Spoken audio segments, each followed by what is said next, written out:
ក៏នោះណាអាចធ្វើការវះកាត់ស្មាដែលមិនចាក់ថ្នាំគេងពាក្យដូចជាយើងអាចធ្វើបានដូចជាចាប់ពីការបាក់ឆ្អឹងយើងអាចព្យាបាលការបាក់ឆ្អឹងស្មាបាក់ឆ្អឹងដៃនិងយើងអាចព្យាបាលការបាក់ឆ្អឹងកែងដៃហើយបន្ទាប់មកការបាក់ឆ្អឹងដែលមានការលើកឡើងយើងអាចធ្វើវះកាត់ដោយមិនចាក់ថ្នាំគេងហើយយើងអាចធ្វើការវះកាត់ស្មាដោយមិនចាក់ថ្នាំគេងដូចជាការខូចខ្នងស្មាខូចស្លាបស្មានិង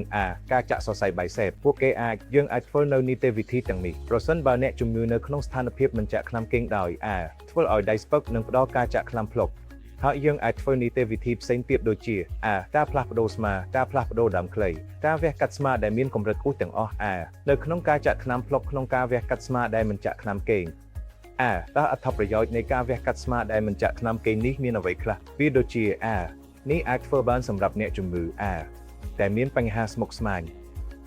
តែអាចកើតឡើងដោយសារតែការចាក់ថ្នាំសន្លប់ទូទៅដូច្នេះយើងអាចការពារបញ្ហាស្មុគស្មាញដែលអាចកើតឡើងដោយសារតែការចាក់ថ្នាំសន្លប់ទូទៅអ្នកជំងឺនឹងដូចជា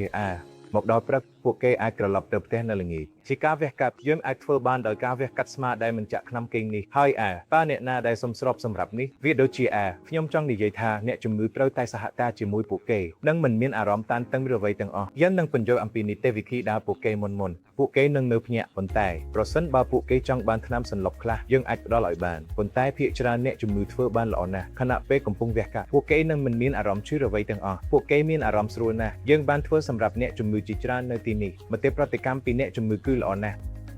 ពួកគេអាចញ៉ាំអាហាររបស់ពួកគេនឹងអ្វីទាំងអស់ដូចជាក្នុងរយៈពេល1 ឬ 2 ម៉ោងបន្ទាប់ពីការវះកាត់ផ្ទាល់ពួកគេមានអារម្មណ៍ស្រួលណាស់បន្ទាប់ពីការវះកាត់